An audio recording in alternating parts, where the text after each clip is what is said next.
Good afternoon, everyone. My name is Bipin Kumar. I am a CSPC Program Committee volunteer.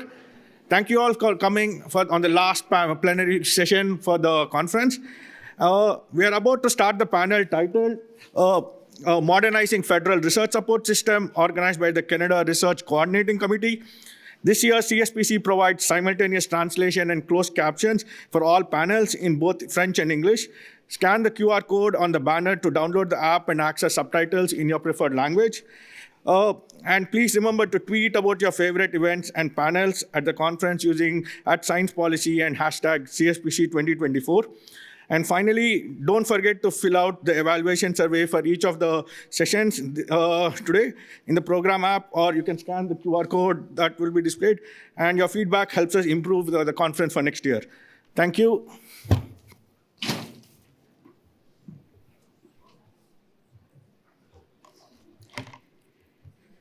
Bonjour tout le monde, bon après-midi, hello everyone. Merci d'être ici à la fin de la conférence, on l'apprécie énormément.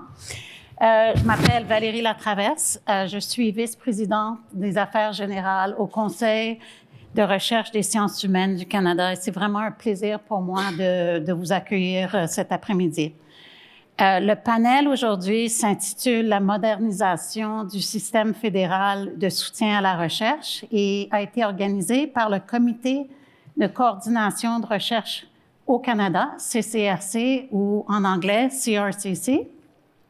Et je voulais, avant de commencer, je voulais remercier Garth Williams, qui est le directeur du CCRC, Alice Hanlon, et toutes les équipes des agences ICED et Santé Canada qui ont contribué à l'organisation de ce panel cet après-midi.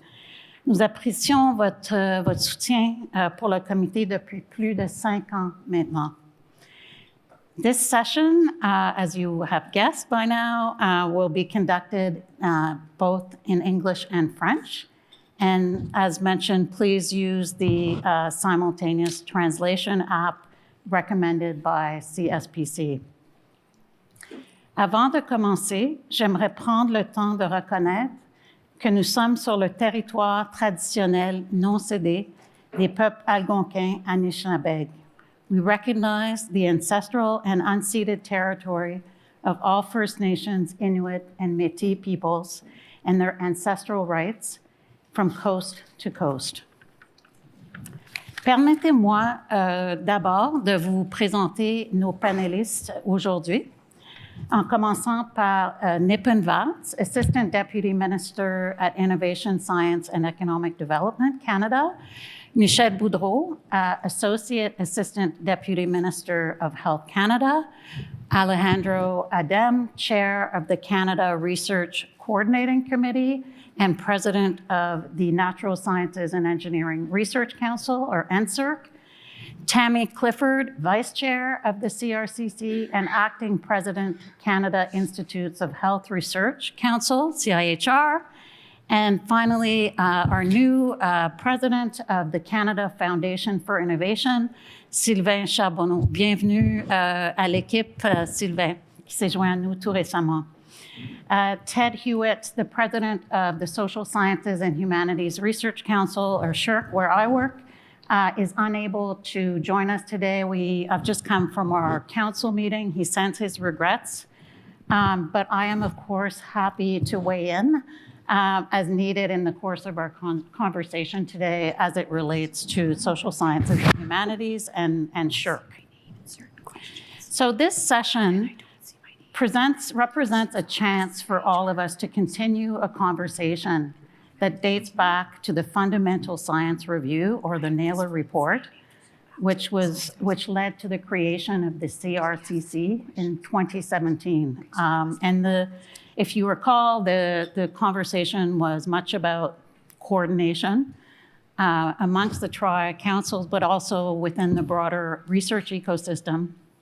And CRCC has done some incredible work up to this point, and we'll be talking a little bit about that later today. But the conversation, it was time to continue the conversation. And more recently, the report on the advisory panel on the Federal Research Support System, the Bouchard report, most especially by the government's announcement in Budget 2024 of measures to modernize the federal research support system, including critical investments in research and research training, as well as the creation of a new capstone funding organization and an advisory council on science and innovation.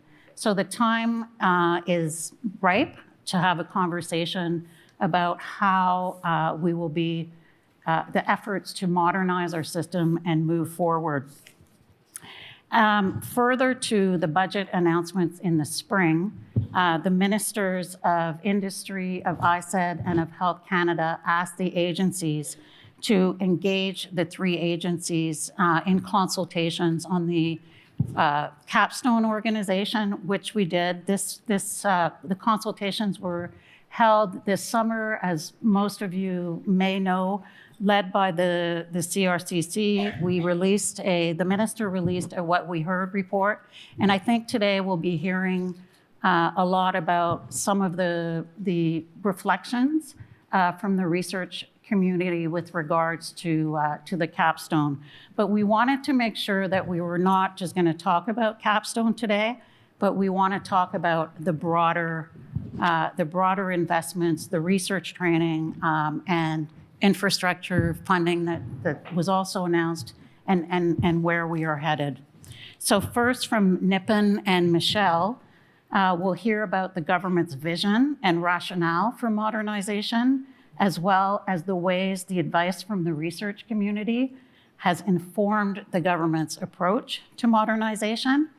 Second, we'll talk with them and our other panelists about specific parts of the modernization initiative announced that I just mentioned, and how they link back to the capstone. And then finally, this is probably the most important part in my view, we'll turn it over to you to ask any questions of the panelists and provide us with your comments and perspectives. This is really part of our objective today, is to continue the conversation which we started with the research community in June. So what we'll be doing is I'll be asking the panelists a few questions, one after the other. And then after that, we will have probably about a half hour or so to take questions from the audience. So I'll begin. The first part of our presentation of our panel really is about the framing of modernization. So I'll ask Nipun this first question. What, in your view, what does modernizing the research support system involve, and why is it crucial to act on it now? Okay, sure. Well, it's nice to see everyone. Thanks for staying at the end of the last day of the conference for the session. I think where I'd start with that is to say, first of all, I think it's acknowledged across country and internationally that when it comes to funding research and to our councils and the quality of the research that we do, Canada does punch above its weight, and I think that needs to be acknowledged, and that's a good thing, and you want to make sure you don't lose that. But at the same time, as our science system has matured, we have a range of actors who are doing really great things in their domains. A number of those organizations are represented here, and we have a research environment and the directions of research that are no longer kind of tied to specific domains or disciplines. They're really cutting across. The big problems that we're trying to tackle as a society involve expertise across a whole bunch of domains, not only of researchers, but of other players in society. Research is also becoming much more international. To solve these great problems or these big problems that we all are facing, or to seize those opportunities, means we need to be working as effectively as possible with international partners. The spirit of the modernization is to say, let's build on what we've actually got in this country, which is a great strength, and see how we can actually address that evolving nature of the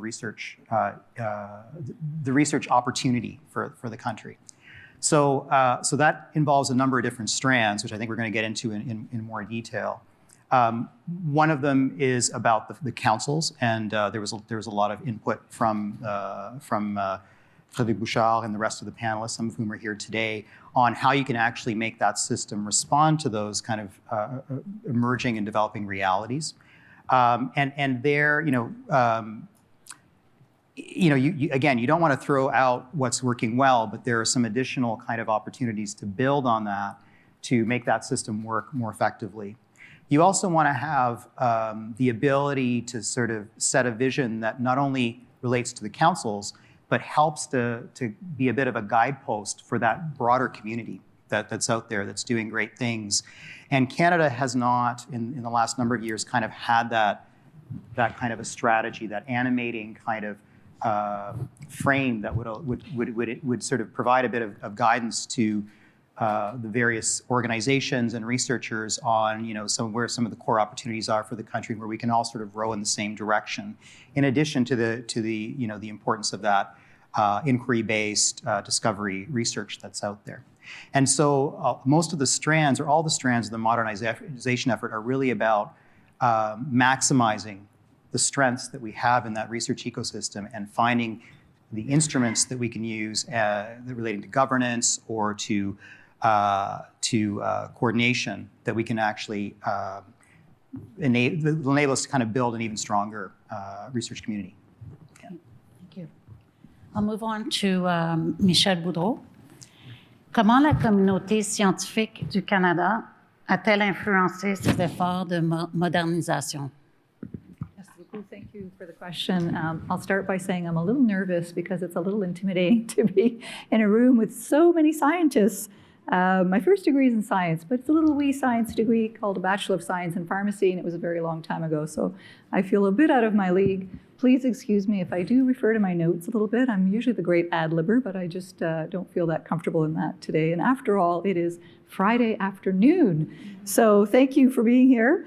I'll start by saying les partenaires œuvrant dans le secteur de la recherche en santé, de la politique de santé et des systèmes de soins de santé, on se réunit souvent avec des gens comme moi à Santé Canada, soit directement ou soit par le biais de CIHR parfois. Donc, on a souvent des discussions qui sont honnêtes, qui sont toujours riches de contexte pour nous et qui informent énormément de décisions qu'on prend au sein du gouvernement et surtout à Santé Canada. Nos discussions incluent les enjeux liés au financement de la recherche, le soutien qu'on doit donner à nos chercheurs et à la communauté de façon plus large.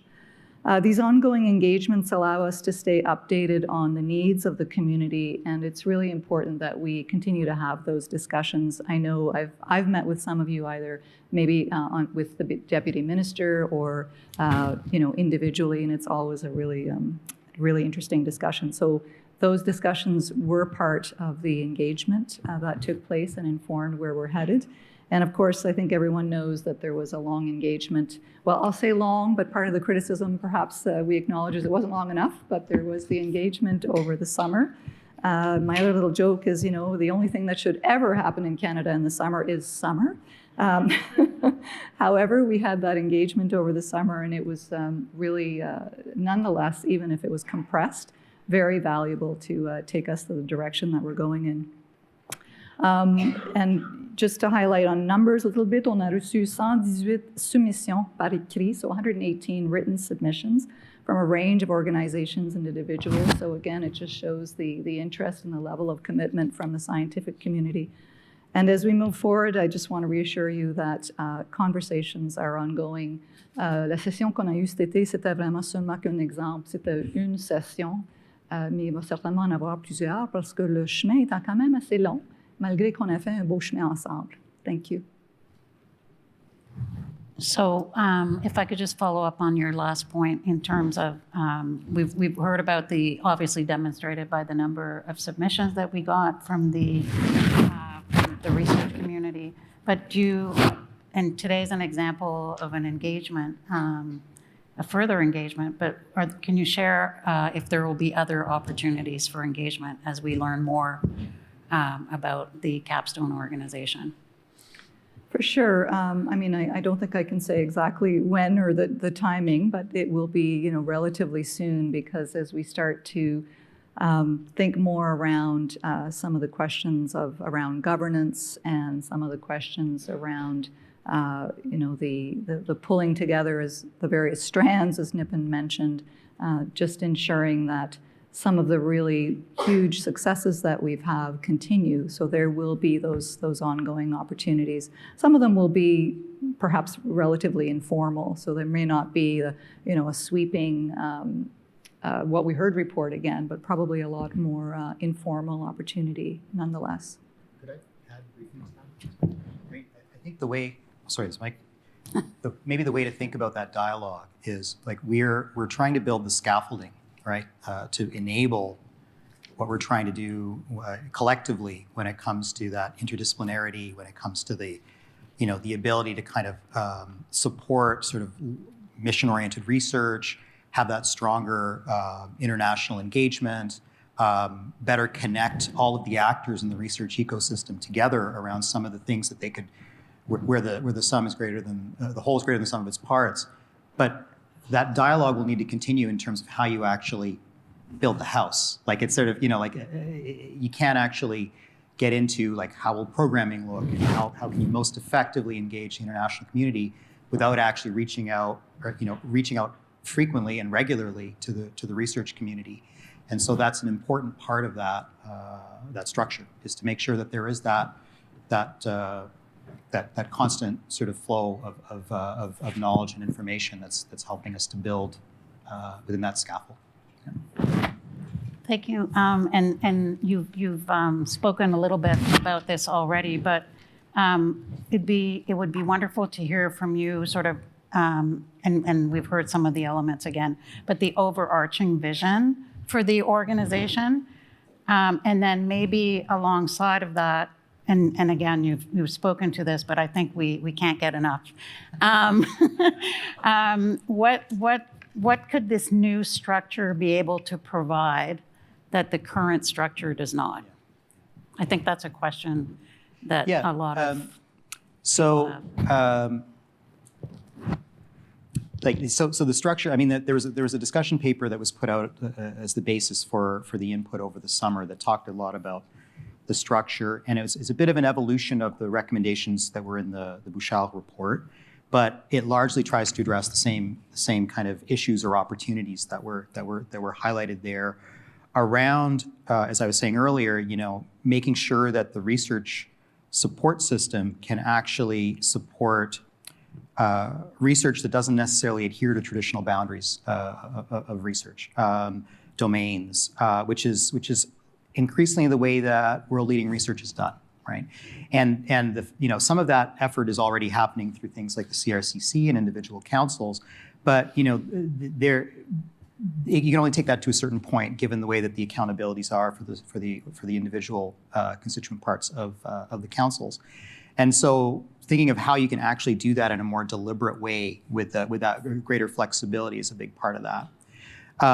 There's also a desire to make sure that we can connect the capabilities of the research community to society, to the economy, to the public, to support better health outcomes. And the lessons of the pandemic showed that there are opportunities to actually have a system that is able to respond more effectively, to bring in the consumers that information and that knowledge with the generators that information in a more deliberate way, and to just construct sort of a more mission-oriented approach that brings those communities together to really realize the benefits of that research base and that talent that's there. And then when you talk about the international, we have great international collaborations. Canadian scientists are extremely well plugged in internationally. But when you look at the nature of our relationships on science, there's a lot that can be achieved through a more of a government-to-government dialogue or more kind of country-to-country dialogues that can facilitate that kind of researcher-led effort. And when you go to international fora as a Canadian government official, what you often observe is that on our side of the table, there are 12 to 15 people, and on the other side, there's 2. And it's a reflection of the strength of our system, but maybe not the coherence of our system. And so there is the opportunity to build that greater coherence amongst the parts of the system. So when we speak internationally about the strengths of Canadian science, we're speaking about it with a much stronger voice on the international stage that can only help to benefit, to sort of signal more strongly that we're here and we're really good. And so that's part of the goals of the organization as well. Yeah. Thank you. I promise I'll get to you three at the end, but I do have another question for Michel. In what we heard, and in our consultations, the health community strongly emphasized that CIHR remain connected to the health portfolio and the Minister of Health. Can you share with us your perspective on the importance of these connections? Yeah, absolutely. That came out very strongly.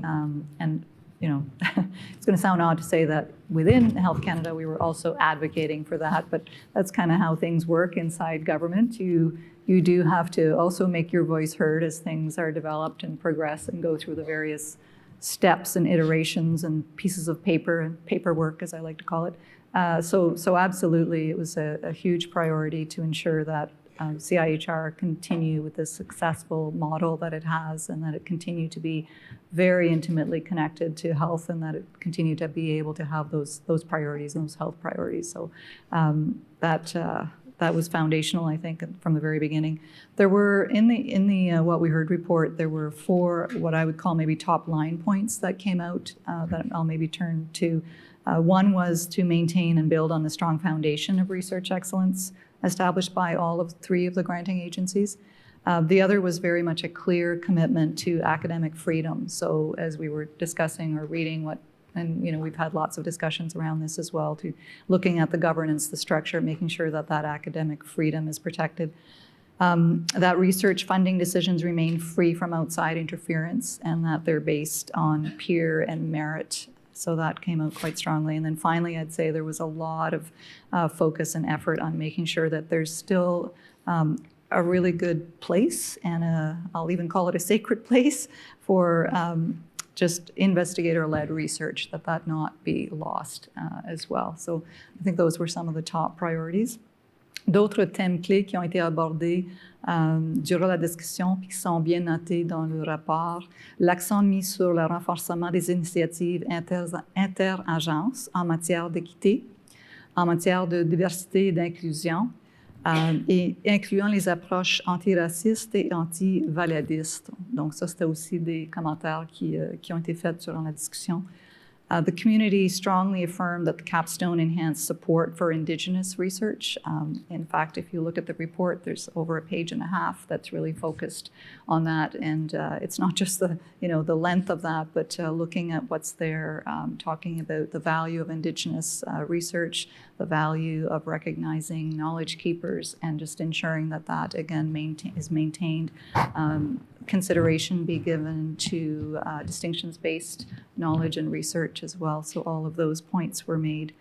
The report also highlighted, as you said in the question, just the importance of maintaining the strong linkage between CIHR, the Minister of Health, and the federal health portfolio.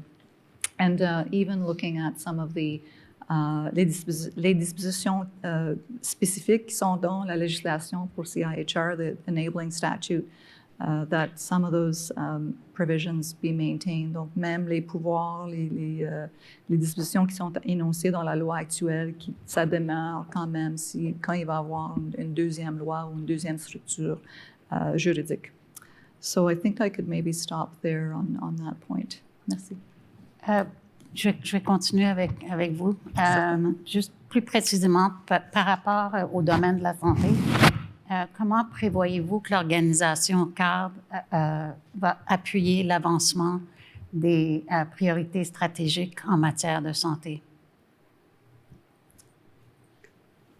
Précisément par rapport à la santé, vous avez parlé de l'EDI, la recherche autochtone, et ainsi que l'interdisciplinarité, mais est-ce qu'il y a des priorités stratégiques spécifiquement en santé que vous pensez vont mieux avancer parce que justement vous allez vous retrouver dans les IRSC ont partie d'une organisation cadre. OK. Excusez-moi, je n'aurais pas tellement bien compris la question.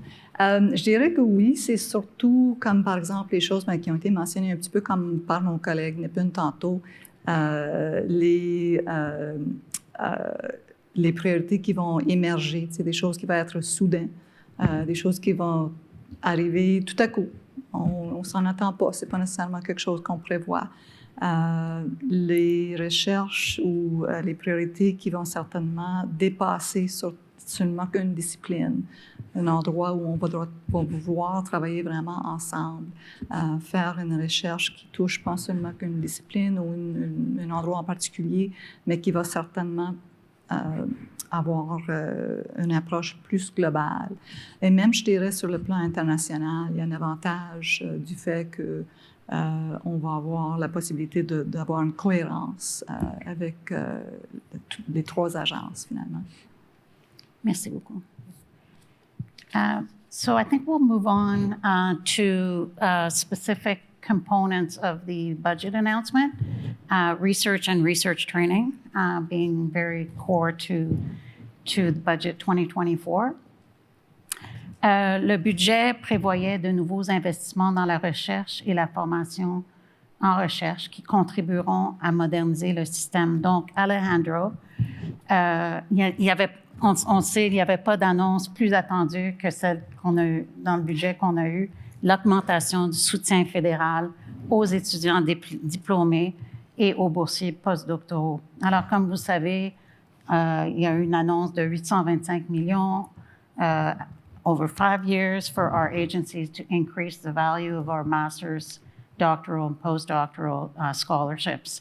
But the funding will also increase the number of awards, approximately by 1,700, and will help us attract and retain research talent in Canada. And we talk about research training. We've talked about this in the conference this week. It's one of the most valuable outputs of advanced research. So, Alejandro, can you talk a little bit more about the impact, how you see the impact of this funding in years to come? For sure. And first, I want to say that I'm very excited about the Capstone Initiative and bringing the councils even closer and modernizing the ecosystem. I think it's overdue. And we have to make sure that we get there in the best way possible. And I agree with Nipun that it will be continuous engagement as we develop the programs for this new structure. Now, you asked about the investments in people, in students, and postdocs. Those are the next generation. Investing in them is something which we have to do. It's really essential. And I want to recognize here the work of Support Our Science, the effort that they made across the country, and then we're joined by the universities and the whole community to make the case for increasing the stipends, for really making the wages for students and postdocs at a level which is what Canadians would expect. So the majority of investments in research are for people, for students and postdocs. And the impact of being able to provide stipends that are competitive with respect to foreign countries, with respect to what happens in the private sector, is essential for attracting top-level talent to Canadian labs, to Canadian universities. So it was a very important and much appreciated investment by the whole community. Now, if you look at the success stories in Canada, you'll see that folks always have a story about when they started as undergraduates, then graduate students, then postdocs, and that whole trajectory until they get to researcher. It's very important at each stage to provide a support network so that they have the right conditions. You know, Canada doesn't want to be a country of academic sweatshops. And the stipends had decayed to a level that really was untenable, especially in large metropolitan areas like Toronto, Vancouver, Montreal, et cetera. So I think that's a very exciting development. And as you mentioned, the stipends will be increased. The number of fellowships will also be increased. And there's work on a consolidated talent suite which will be tri-agency across all disciplines, and will include, I believe, potentially a certain piece for foreign students, which has been one of the requests of the community, that the opportunities be open, more widely open, especially in some areas, in particular in STEM fields. A lot of the talent that we recruit to Canada is in those areas. So this really makes Canada a much stronger and better destination for those research students we want to attract. So I think it's really a very significant move, and it is part of the modernization, and being done in conjunction with the other measures that were outlined here, and we'll talk more about them, I know. I think it's exactly the right time to do it. And I have a follow-up question from a researcher or administrator perspective, and we have several in the audience. Can you tell us how modernizing the system will improve the service delivery, for example? Maybe a little bit about the grant management system? Well, yes, there was funding announced for the tri-agency grant management system, which will be a unique portal for submission of grants. And that was actually funded, and there's been work on that done. It's moving at a very good pace. And I believe the plan is to launch the new talent suite on this new structure. And I was talking to our colleagues from UKRI, and they were saying, oh, it's great that you have the back end sorted out before you do this construct, because they didn't, and apparently that was a big issue for them. So I'm very excited about that. There are, of course, huge challenges in a technology project and so forth, but we have these teams across the councils working on all this, and I think they're excited to be able to create that structure to, our goal, I myself as a researcher, is to simplify things for researchers and for students, make sure that they have their pain index is minimized when they apply for grants, and these are steps in that direction. My line on this is always, you've heard this joke before, but my wife is a university professor, and I often say that if they had this in place when my kids were younger, they would have learned to swear at a much older age than they actually did. So I think this is actually a really tangible benefit of the system. Yeah, and the other point I should mention here is that we're moving away from the common CV to a narrative CV. And that's a huge change. I don't think anyone likes the common CV. Maybe a few here, okay? And so that, I think, is a huge change. Also a change in how we evaluate science, the contributions, right? So we could talk more about that later. Thank you. Tammy, I do want to ask about investments in Indigenous research, which were also announced in the budget. But first, I have a question related to how CIHR is currently supporting interdisciplinary research. And what do you think will change on that within a capstone organization? Sure, and thanks so much for this question, Valerie. Certainly in the role that I've been in for the past few months, I've had an opportunity to work with all of those who are on the stage here, and we've had a lot of discussions about what is meant by interdisciplinary, and certainly for CIHR, mostly due in part to the fact that we have 13 virtual institutes who are part and parcel of CIHR. The institutes have really been doing interdisciplinary research since CIHR was created. That being said, that research is still very much within the domain of health. So what we see in front of us, perhaps taking some of Alejandro's comments, is we do very much look forward to the opportunity to be part of Capstone, because again, it provides that ability to go beyond our domain of health and to be able to work with our colleagues at NSERC and at SSHRC and CFI and beyond to really be able to bring what we've been doing, but to tackle those societal challenges that go beyond our domain. And so again, we've been very reassured again in the conversations about Capstone, again, that the three councils will continue to exist as discrete entities, and for CIHR, that the institutes, the institute model will remain part and parcel of this going forward. But again, key point is that we've got a tremendous opportunity. We certainly saw this firsthand during the pandemic, or the COVID-19 pandemic, where we recognized the importance of better coordination and collaboration. And just to give one example, well, Michelle mentioned the importance of CIHR maintaining its tight linkages within the health portfolio. There are a few examples right now that are occurring, whether it was the Minister of Health tasking CIHR to assist with breast cancer screening guidance. Certainly Mpox is here, H5N1, but really speaking to the importance of not bringing a siloed approach to these issues, right? We have vaccines for COVID. We have many people who have decided that they do not want to take them. So this brought into our thinking the absolute importance of involving our colleagues from social sciences and humanities and beyond. So we've been doing it in kind of that health specific domain, interdisciplinary research, but we've got an opportunity to take it to that next level with Capstone. Great, thank you. So speaking of coordination, I think we would all agree our agencies have worked really closely together with Indigenous communities to co-develop the tri-agency strategy for strengthening Indigenous research capacity, and more recently on our policy on Indigenous citizenship and membership affiliation. Budget 2024 announced a $30 million investment to further capacity build.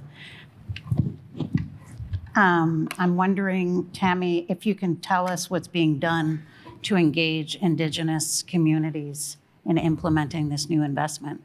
Super. Thank you again, Valerie, for this question. And maybe just to underscore that the investment from Budget 24 was $30 million over 3 years to support Indigenous participation in research, with $10 million each. So taking a distinctions-based approach, $10 million each for First Nation, Métis, and Inuit partners. You said the word engagement. So this announcement came forward in the budget, and we have been and will be continuing to work with partners, regional, provincial, national, in order to determine the best way forward. And that best way is defined not by us, but by and with our partners. We have been and we continue to be advised by the Indigenous Leadership Circle on Research, or ILCR, if you're in need of an acronym for a Friday afternoon. This particular advisory body was established to advise the 3 councils and CFI as well on implementing the interagency strategic plan called Setting New Directions to Support Indigenous Research and Research Training in Canada. And again, amongst other things, is helping us support research priorities, the research priorities of Indigenous peoples.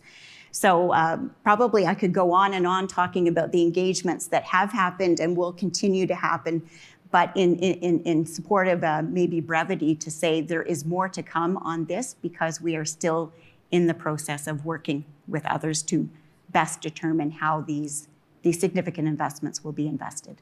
Thank you. Thank you. Alors, prochaine question à M. Charbonneau. Il est clair qu'une partie importante de la modernisation du système passera par la modernisation de la façon dont nous concevons et soutenons l'infrastructure de la recherche. Il ne faut pas l'oublier. With accelerating technological change and a growing need to address a shared and very complex global challenges, some of which we've already heard today, researchers will need very large-scale, highly complex research facilities to perform at the highest level of international science. Such major research facilities require stable support from start to finish over decades to realize their full potential. So earlier this summer, for those who are not aware, the CFI issued a draft decision-making framework for future investments in such facilities in order to seek input from the research community on how best to proceed.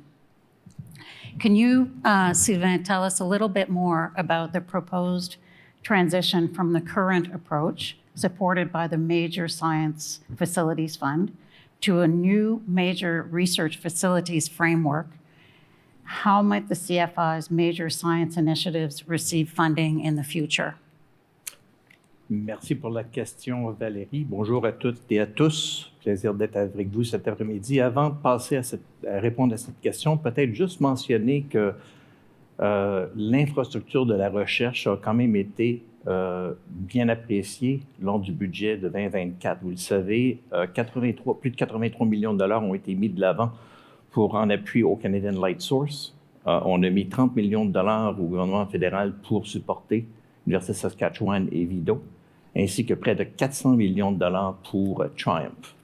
So I just wanted to mention that. I think it's important to state that infrastructure is also well supported by the federal government. You mentioned earlier the tabling of the Advisory Panel on Federal Research Support System, the Bouchard report back in March 2023. And yes, we are talking about the capstone, but one thing that was made very, very rich in recommendations in this report, and of course there is a section which is also very rich on the national research infrastructure facilities. And my quote on that, and not the quote of the report, is that Canada's funding model for MRF is no longer fit for purpose. So as you stated earlier, I've just started my second month as the President CEO of CFI. I'm doing my listening tour across the country, and I've had the pleasure to visit 4 MSI-funded projects as well as Triumph, okay?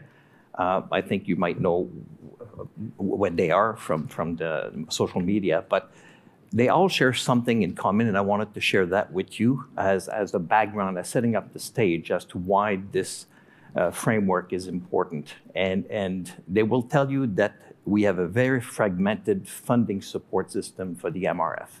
What I've heard time and time again, common denominators to all of them, is the separate funding programs for the operations through the MSIs and the capital reinvestment through the for another CFI infrastructure fund, innovation fund.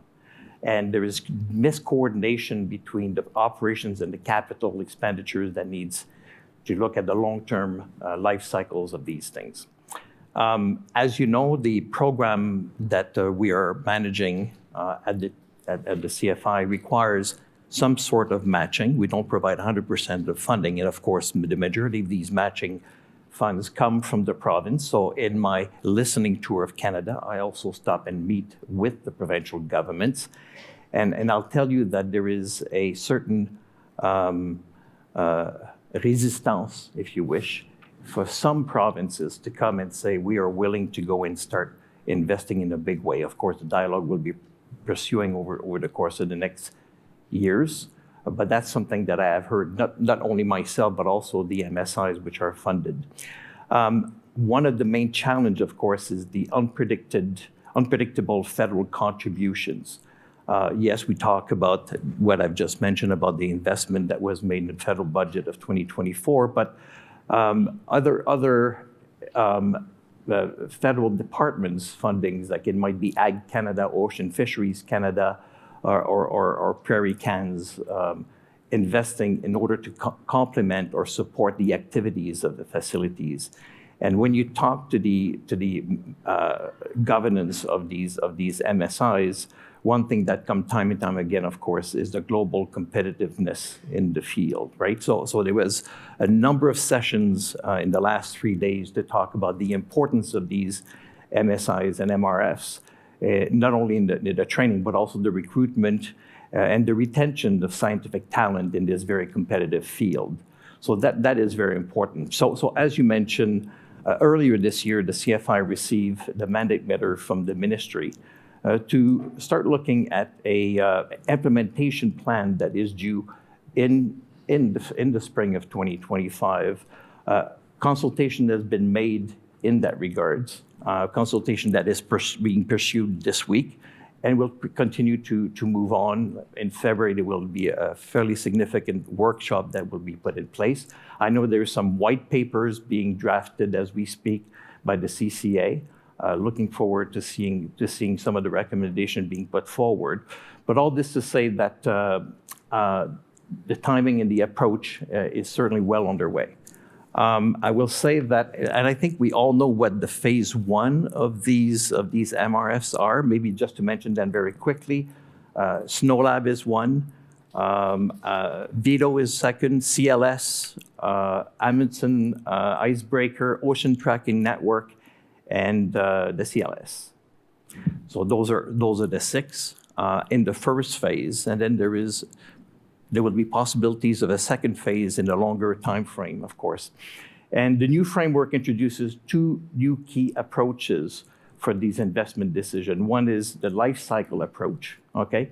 To looking into from the beginning to the end, from the design concept, the constructions, the operation, the recapitalization of these facilities, and also the end of life phases, which will be important. So both at the capital and operation level. And the second approach is the portfolio approach. There will be a numbers of these facilities to be looking at, okay? And the federal government will have to look at the holistic approach of how the priority settings for each one of these will be. And of course, in a nutshell, the framework that is being put forward will seek to align the funding strategies by the federal government for being more coherent in the way that we approach these fundings. Merci beaucoup. Alors, il nous reste à peu près, on a un écran ici qui nous dit exactement qu'il nous reste 24 minutes et 30 secondes. Alors, je pense que c'est un bon moment pour vous demander de nous poser des questions, si vous en avez. Il y a un microphone ici à droite et un à gauche. Alors, je vous demanderai de vous approcher du microphone et on va prendre vos questions. Please go ahead. Nils Peterson from the Glyconet Network. I wanted to point to a small piece of modernization that I've seen within the NSERC, which is the creation of the Alliance programs, and particularly the Alliance Society program, where you see a whole new paradigm shift in terms of how you evaluate proposals. And I think that's one of the examples of modernization that I would like to see more of, if you will, in various ways. So thank you for that. Thank you. Oh, okay. So I actually have a question. Sandra Lapointe, McMaster University and the Collaborative. All right, so I'm really interested, of course, in the capstone because I think it's very much needed. And one of the things that I think is really important to emphasize when we're thinking about mission-oriented research is that mission-oriented research is not mission-oriented innovation. So Nipun emphasized that the capstone agency is going to actually provide support to strengthen the connections across the research ecosystem. And we need that. We really thoroughly need that. We need interdisciplinarity. We need to be able to work together. Of course, that has implication on talent building, et cetera. But what about the capstone agency's capacity to support the connectivity within the innovation ecosystem, which is much broader than the research ecosystem? And I'm thinking specifically about the capacity to build the connectivity universities or other research organizations need with the private sector, with the nonprofit sector, with government, to be able to really steward the innovation process across all its phases in a way that's meaningful for the users down the line. So of course, you know that I have an agenda, but I'm just curious. I'm going to stop there. I'm not going to say more, but what about impact? What about the support for connectivity and connectivity that is going to create the impact that we need?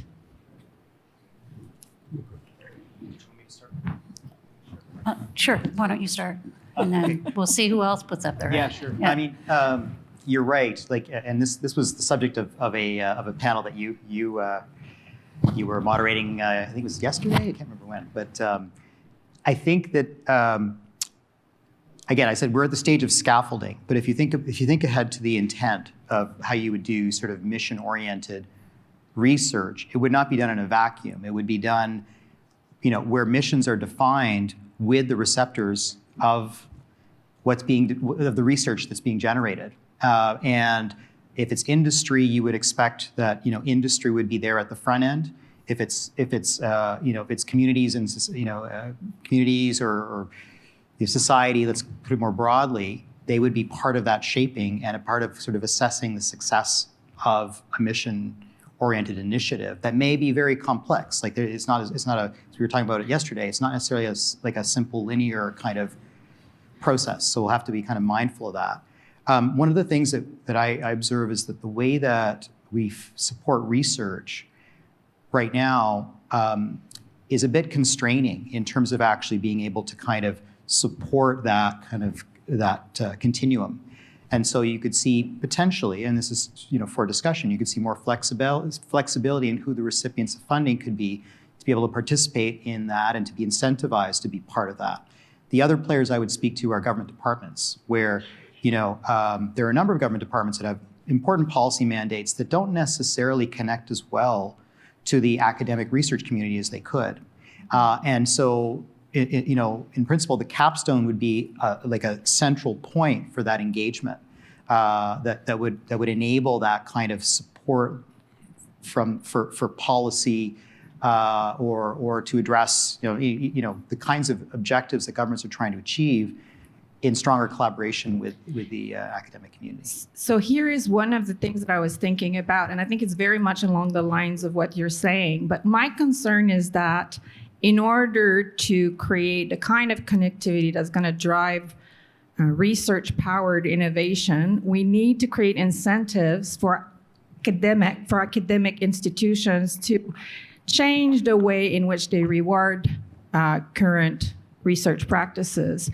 And I see the Capstone Agency as a unique opportunity to think ahead about these things and maybe create, when we start thinking about the content, think about ways in which we could create incentives for universities to change. So I'm not sure if you have something to say about that. I know maybe the thing is, it's not really, but it's very important for universities to have, to be empowered to be able to participate meaningfully. And right now our cultures are not very attuned to these needs. So maybe just a brief comment on that. I think it'll be up to institutions and researchers to kind of help set that path forward. But what I would observe is that in many instances when you have very capable and talented researchers who are trying to participate in policy efforts, the academic incentives do not align with what would be most helpful in addressing an issue. So it's often researchers with tenure who can have that greater flexibility to actually kind of participate in the way that would have greatest impact. So there may be something there in terms of trying to figure out how to engage more effectively. Yeah. I think we'll move on. I did want to add, Nipun, just on the policy question, a little plug for SSHRC, because we do have a Future Challenges program where we do connect with the research community on government department policy issues through knowledge synthesis grants. And that's proven to be a really interesting mechanism and model, and something that we think has a lot of potential for growth in the future, a similar mechanism in Capstone or beyond. So wanted to make that point. And I will, I'm not sure who, I think Paul, you were next. Paul Dufour has a question. Oui, merci beaucoup Valérie. Paul Dufour, l'Université Ottawa. Merci beaucoup pour vos commentaires, très utiles. C'est très bien de voir l'avancement de ce fameux Capstone. Mais je voulais aussi souligner une recommandation qui était dans le fameux rapport Bouchard. On parlait d'un conseil consultatif pour la science et l'innovation, pour revenir à Sandra. Et je voulais savoir, where does that all fit in? Merci. Do you want me to speak to that? Sure. So the capstone is about the research, it's sort of an extension of the granting councils, right? So that it's sort of say like, can you better leverage the great things that the councils are doing to kind of achieve these broader objectives? But as I was saying at the beginning, we have a constellation of great research-based organizations in the country. And often what happens is they all have, very important mandates and agendas, but they're saying, how can we actually contribute to some important directions for the country?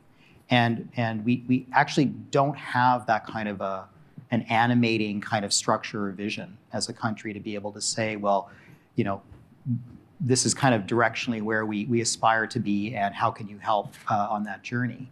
And so, I think at the highest level, a council like that would have the opportunity to kind of help with the contribution of the community, shape that kind of a vision, kind of identify those areas where the country needs to focus to be able to realize the greatest potential of our science and innovation ecosystem.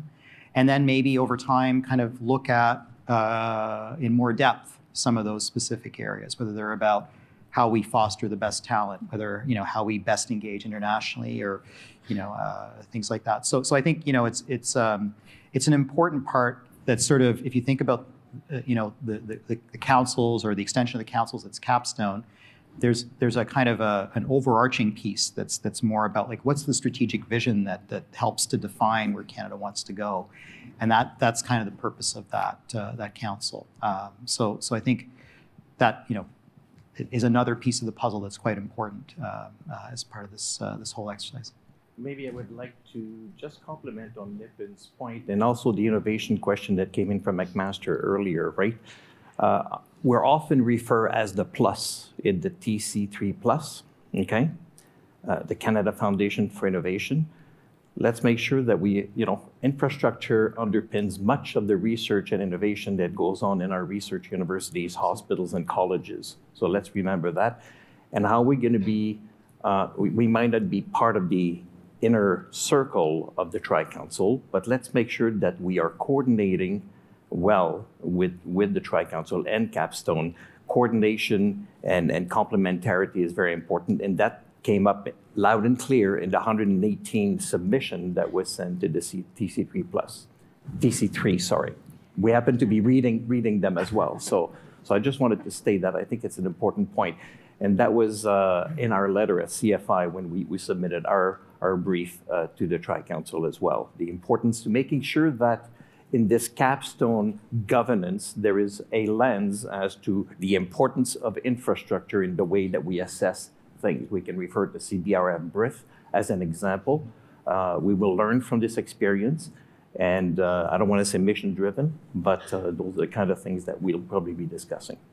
No, that's an excellent point. And I was going to ask you that one earlier about the role of CFI, and also how you anticipate connecting to a potential capstone organization. And there are others as well, that we obviously, as lots of different bodies, and we want to make sure that they're able to connect to capstone as effectively as possible. So thank you for that comment. Yeah. Alicia. Sure, thank you, Valerie. An excellent talk. Thank you very much. I'm Alicia Main. I'm an innovation entrepreneurship researcher. I'm also the Associate Vice President of Knowledge Mobilization and Innovation at Simon Fraser University. My question is about the capstone, and it's also about the role of a certain type of individual that has been found to be useful in other innovation ecosystems in trying to have some of this mission-driven innovation take place. And so I'm thinking of the program manager. And so if we look to the south, if we look to DARPA, if we look to ARPA-E, and if we look to Europe, the European Innovation Council, to England, the new area, the Advanced Research Innovation Agency, one thing in common, they've looked a lot at the incentives and the interstitial tissue, but they've looked at a role of a program manager who links from innovation policy to the calls that are made to researchers, and who steers early stage portfolio of research projects that are funded to help coordinate across them and to help them keep being meaningful to policy objectives and connecting them to other programs. And so my question to you is, have we thought about that kind of role? And does it belong within the capstone agency? Or is it something that's more, for the Canadian Innovation Centre or somewhere else? But do you see it having a role in the capstone agency? Alejandro? So, one can ask whether the DARPA-type constructs or of that kind, which are very important, I think, and really are required, whether that will be part of the capstone construct. I guess we don't know because, again, as Nipun said, we haven't built the house yet, right? So this kind of input, getting to that. Of course, as we get closer to innovation versus research, right, there's a handover and commercialization, right? And how we do that and make sure that we cover the bases and fill all those gaps is extremely important. But that has certainly been flagged repeatedly about what's happening. And that organization in the UK, this ARIA, I guess you call it, it's a fascinating thing, right? I was there in the UK in the summer and they were telling us about it.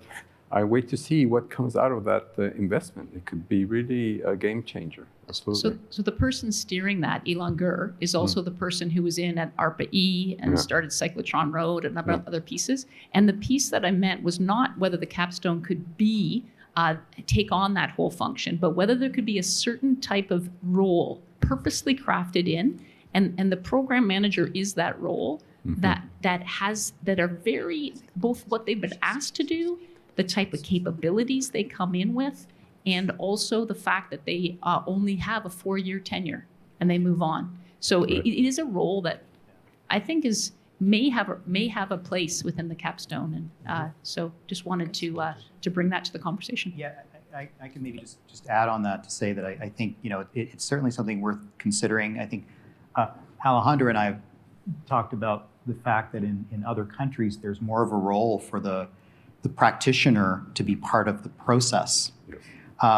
And that's something that's a bit lacking in our system. Like if you we have great people who work in our councils, but we don't necessarily have people with a depth of networks of knowledge and expertise that can kind of help to bring those strands together. So it would be great if we could have those kinds of roles. And I would say one of the things we heard in the consultation is a real the importance of peer review and excellence in the way that you assess things.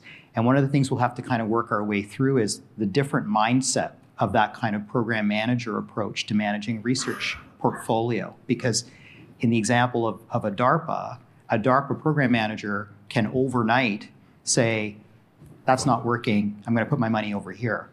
And that's a very different world than the world that the councils currently operate in. So I think we would have to have that dialogue about how you make that work in our culture, right? But I think it's certainly worth exploring. Cool. Thank you. We're done. Hi there. Etienne Lepage, Associate Director in Partnership at Agriculture and Agri-Food Canada. So very excited to hear about this new focus on mission-driven science. And mission-driven science is a lot about making sure that science is relevant to the people, and I think that's something we've heard quite a bit at the conference over the past few days. But I'm hearing at the same time a lot about peer review, the merit. So just wondering if there's a potential here to broaden how we define the success of a project and include a bigger set of priority to address that the people and our citizens kind of feel included in the science we do. And the second part to that, maybe very quickly, we have also heard about the competition aspect. So is there also an opportunity to rethink how we stimulate the collaboration within the country, as we are already competing against all of those other actors out there?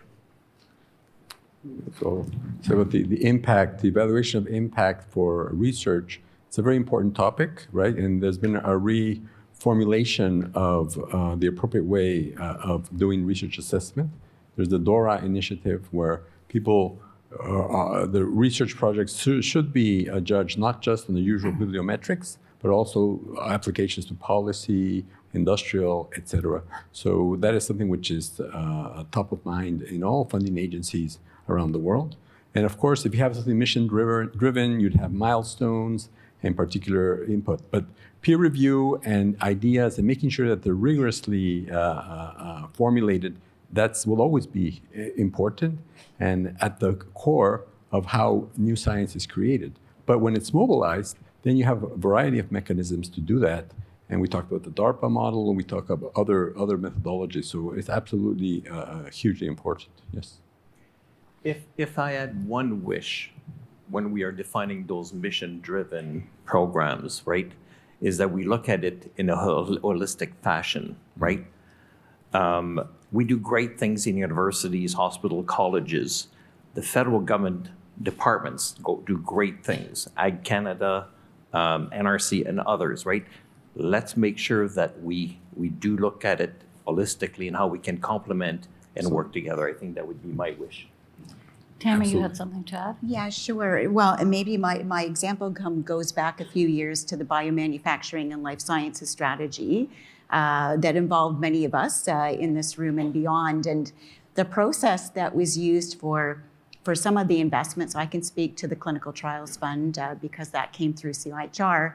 But again, you know, it was a little bit different than how we usually do our work. And I know I might get some things thrown at me shortly. But again, the good news there was that peer review was still the bedrock of what we did. And so again, through peer review, we identified those applications that were, you know, the cream of the crop in terms of scientific excellence.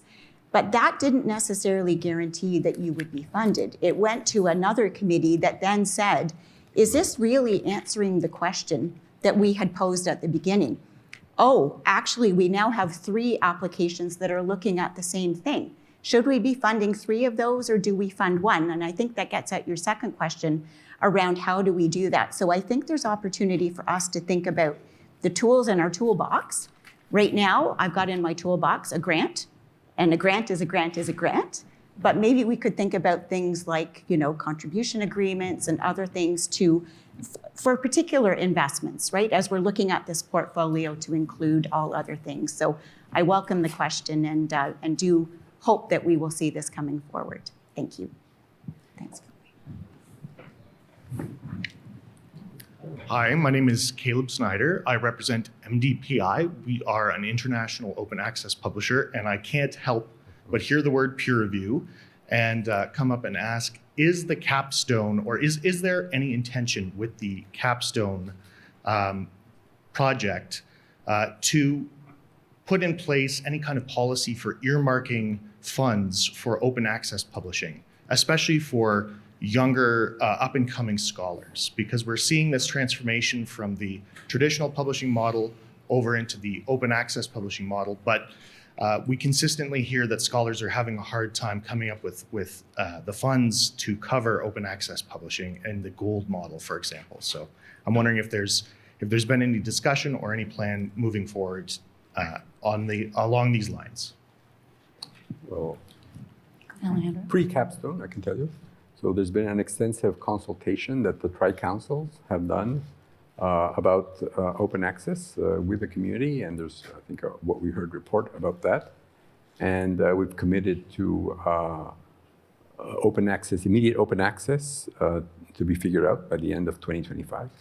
Now, because the model that we want to come up with has to be good across all disciplines, it has to be something that is appropriately supportive for humanities, social sciences, medical science, etc. So there are a variety of mechanisms. Obviously, investments from the government to facilitate diamond open access and things like that is kind of like an ideal world. But at this point, we're not aware of any such investments being planned. So we really have to come up with options for satisfying open access, kind of smart, pragmatic options, right? And I know the publishers are watching. You know, I had a meeting with some this week, and so it's you know, and the page charges and the transformative agreements play a very big role. So figuring that out and seeing what's the best solution across Canada is something which ongoing discussions about that. But this would be subsumed then as part of, you know, because I think the vision is that the capstone would have all these policy things in there, right? So things like open access, things of that sort that you're talking about, EDI, et cetera, will be done in a kind of uniform way across all disciplines. Thank you. Thank you. Piggybacking a bit on Caleb's question is actually if we can do all of that, but then also for French language scientific publication, particularly in minority environments would be great.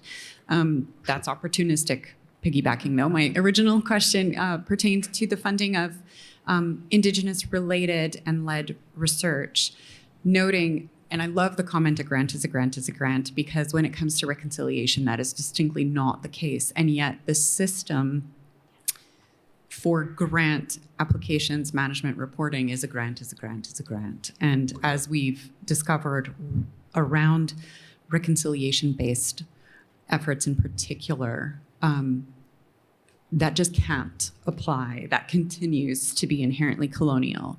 And the bureaucrats don't like it any more than the researchers, right? We just keep going back and forth with, can you tweak this? Can you move this comma? Can we move this deadline? Because. And so in the reconceptualizing of how we approach research, Tri-Council's capstone political shenanigans to play out, I would just entreat the systems to conceive of different, more flexible options that recognize that a grant cannot actually be a grant is a grant is a grant. Particularly, and I don't mean to pick on you, it was just a happy turn of phrase. You're lovely. But when it comes to reconciliation-based research, community-based research, the imposition of formulaic systems like that, and I get why they exist, they make sense in certain sectors. You build a highway, you want the process to roll out a certain way. You want to build bridges with community, they cannot be the same way we build an actual bridge. And so basically I'm just begging for a different approach. No response required other than, sure, we'll do that. Well, I think with this tranche of funding, right, very careful consultation with the communities, and that is already coming up, right, obviously. So very good point to make, absolutely. And maybe if I could as well just indicate that one of the things that has come up in not only the What We Heard report engagements, but in other conversations that I've had with those in the community is, I think, a plea that with the arrival of Capstone, for example, CIHR's approach to who can apply for and hold funds is more broad at this moment than maybe some others. So there's been a plea to say, please ensure that this doesn't slide back, and in fact, we need to go forward. And Alejandro mentioned, the common CV going away, bringing forward a narrative CV. And I can share, I was in Montreal yesterday with CIHR Science Council, and we were talking about how to roll out the new CV. And in fact, who should need to fill one out? And perhaps, in fact, there are some individuals. I mean, I think an NPI, right, is going to need to prepare something. But again, this willingness about, we've always done it this way, but do we need to do it this way going forward? So maybe I can't yet say yes, but I will say yes, we are definitely on that road. Thank you. Alors, malheureusement, la session doit se terminer et je suis certaine que vous avez hâte de commencer vos fins de semaine. Merci pour la bonne discussion et c'est clair qu'il faut continuer la conversation. Vous avez tous des commentaires et des idées que nous voulons entendre. Alors, il faudra continuer à développer des mécanismes d'engagement entre nous tous. We've heard a lot about coherence and coordination, engagement, holistic approaches, new ways of doing things, rethink, which is I hear that, I think you probably know Adam Grant, the organizational behavior researcher in the US who often, tests us to rethink how we do things. And I think this is exactly what this project is about. How can we do better? We've done some great things. We've had impact, but we also need to communicate that impact. And I think what I would say to all of you today, too, it's a really great time for all of us, especially in the weeks and months and year to come, to communicate together the value of research and science, as well as our interests in modernization. So thank you all for being here today. Thank you to our panelists. Thank you. And merci encore. Et c'est vraiment on va continuer la discussion. Sentez-vous libre de nous contacter à n'importe quel moment. Merci beaucoup.